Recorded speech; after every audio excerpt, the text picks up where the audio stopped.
Hi friends, welcome to my channel. ఇప్పుడు నేను చదివి వినిపించబోయే చందమామ కథ పేరు నీటి విలువ. విజయేంద్రుడు అనే చిన్న రాజు సిరిపురం అనే నగరాన్ని ఏలుతూ ఉండేవాడు. సిరిపురం చుట్టూ కొండలు, దట్టమైన అరణ్యాలు ఉండేవి. ఆ ప్రాంతాలలో కోయవాళ్ళు నివసించేవాళ్ళు. కోయ నాయకుడు విజయేంద్రుడికి ఏటా ఏదో ఒక కానుక పంపుతూ ఉండేవాడు. అది విలువైనది కాకపోయినా కోయల రాజు భక్తికి చిహ్నంగా ఉంటూ ఉండేది. అలవాటు ప్రకారం ఒక ఏడు కోయ నాయకుడి వద్ద నుంచి సుమంగ్ అనే కోయవాడు రాజుకు ఒక కానుక తెచ్చాడు. రాజుగారు వాణ్ణి సభలో ప్రవేశించనిచ్చి ఆదరించాడు. సుమంగ్ ఒక వెదురు బుట్ట నుంచి ఒక వెదురు లోట మూత ఉన్నది తీసి రాజుగారికి భక్తిగా ఇచ్చాడు. ఆ వెదురు లోటాలో ఏమున్నదోనని సభికులు ఆత్రంగా చూస్తున్నారు. రాజు వెదురు లోటాను తీసుకొని మూత తీసి దానిలోకి చూసి విరగబడి నవ్వుతూ లోటాను తలకిందులు చేశాడు. అందులో నుంచి నీరు దొణదణ కిందికి కారింది. ఆయన సుమంగ్ కేసి చూసి, మీ నాయకుడికి రాను రాను మతి పోతున్నట్టుంది. లేకపోతే ఈ అవమానం ఏమిటి? నీళ్లు కానుకగా పంపుతాడా? కానుకలు పంపమని నేనేమైనా అడిగానా? వాటి కోసం ఆత్రంగా ఎదురు చూస్తున్నానా? ఇలాంటి అర్థం లేని కానుకలు పంపవద్దన్నానని మీ నాయకుడితో చెప్పు అన్నాడు. సుమంగ్ వినయంగా చేతులు మూడ్చి, మన్నించండి మహారాజా, మా నాయకుడు పంపినది మామూలు నీరు కాదు.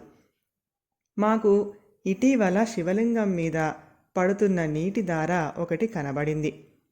ఆ నీరు మంచి సువాసన కలిగి అమృతంలాగా ఉంది. అందుచేత మా దొర దాన్ని తమకు పంపాడు.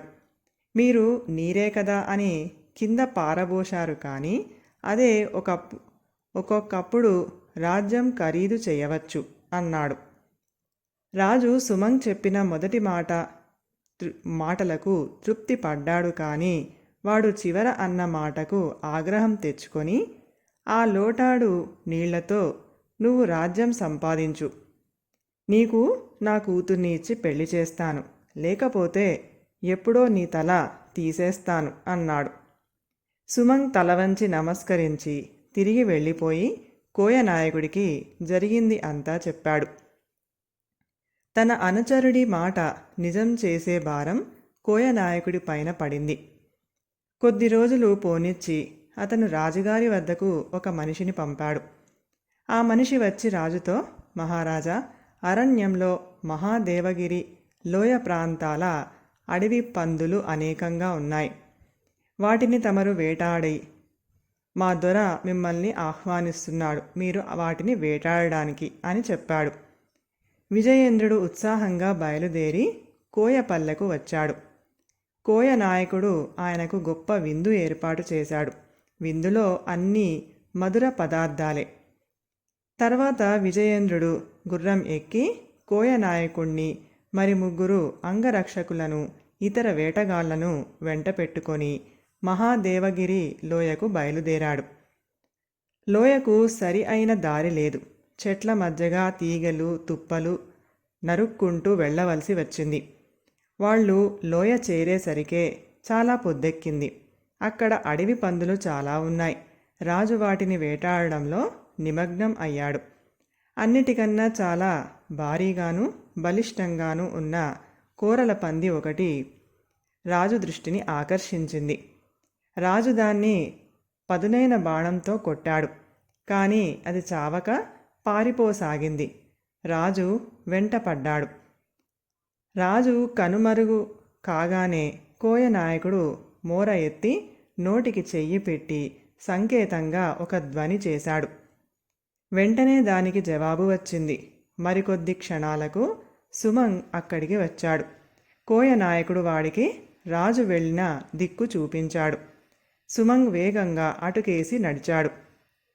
వాడు తనను చేరేలోపుగా రాజు పందిని కొట్టాడు, కానీ తీవ్రమైన దాహంతో బాధపడసాగాడు. కోయ నాయకుడు తన చేత తినిపించిన మధుర పదార్థాలే తన దాహానికి కారణమని రాజు ఊహించలేదు. ఆయన శరీరం దాహబాధతో వివశమైపోతుంది. దాహం దాహం అంటున్నాడు కానీ మాట సరిగా రావటం లేదు. ఆయన ఒక బండరాయి మీద చతికిలపడి తన ప్రాణాలు పోతున్నట్టే బాధపడసాగాడు. ఇంతలో సుమంగ్ ఆయనకు సమీపంగా ఆయనను చూడనట్టుగా నడుచుకుంటూ వెళ్ళాడు. ఆ స్థితిలో రాజు సుమంగ్ను గుర్తుపట్టలేదు. దాహం, నీరు అన్నాడు ఆయన సుమంగ్తో. నా దగ్గర లోటాడు నీరే ఉంది, అవి కాస్త ఇస్తే నా గతి ఏమిటి అన్నాడు సుమంగ్. చచ్చిపోతున్నాను, నీరయ్యా, ఏమడిగితే అది ఇస్తాను అన్నాడు రాజు తన గొంతు పట్టుకొని. సుమంగ్ వెదురు బుట్టలో నుంచి ఒక వెదురు లోటా తీసి దాని మూత తీసి లోటా రాజుకు అందించాడు. రాజు ఆ లోటాలోని నీటిని ఒక్క చుక్క మిగలకుండా తాగేశాడు. పోతున్న ప్రాణం లేచి వచ్చినట్టయింది. తన చేతిలో ఉన్న లోటాకేసి చూశాడు. అటువంటి లోటాను తాను ముందు ఒకసారి చూసినట్టు తోచింది. కళ్ళెత్తి సుమంగ్ను చూశాడు. అతను అది వరకు చూసిన మనిషే. బతికించావు, నాకింత గొప్ప ఉపకారం చేసినందుకు ఏం కోరుకుంటావో కోరుకో అన్నాడు రాజు. మరేమీ అక్కర్లేదు, తమ రాజ్యం ఇప్పించండి అన్నాడు సుమంగ్ నవ్వుతూ. వెంటనే రాజు వాణ్ణి గుర్తించి నువ్వా అన్నాడు. సుమంగ్ను కౌగులించుకొని మొత్తానికి అన్న మాట నిలబెట్టుకున్నావు. రాజ్యం ఇవ్వమంటావా, నా కూతుర్నిచ్చి పెళ్లి చేయమంటావా, రెండూ కావాలంటావా అన్నాడు. మాకు అవన్నీ ఎందుకు మహారాజా, మీ అభిమానమే మాకు 10,000. మీ రాజ్యం మీరే ఏలండి, మీరు బాగా ఏలుతారనే కదా మాకందరికీ మీరంటే అభిమానం. మీ అమ్మాయి గారిని ఏ రాజకుమారుడికో ఇచ్చి పెళ్లి చేసి మాకందరికీ బహుమానాలు ఇవ్వండి అన్నాడు సుమంగ్. రాజు చాలా సంతోషించాడు. ఆయన కోయనాయకుణ్ణి సుమంగ్ను తన వెంట నగరానికి తీసుకుపోయి వాళ్లకు మంచి కానుకలు ఇచ్చి పంపేశాడు. కథ సమాప్తం. ఈ కథ కనుక మీకు నచ్చినట్లయితే ప్లీజ్ లైక్ చేయండి, షేర్ చేయండి. మరిన్ని మంచి మంచి కథల కోసం మా ఛానల్ని సబ్స్క్రైబ్ చేసుకోండి. Thank you.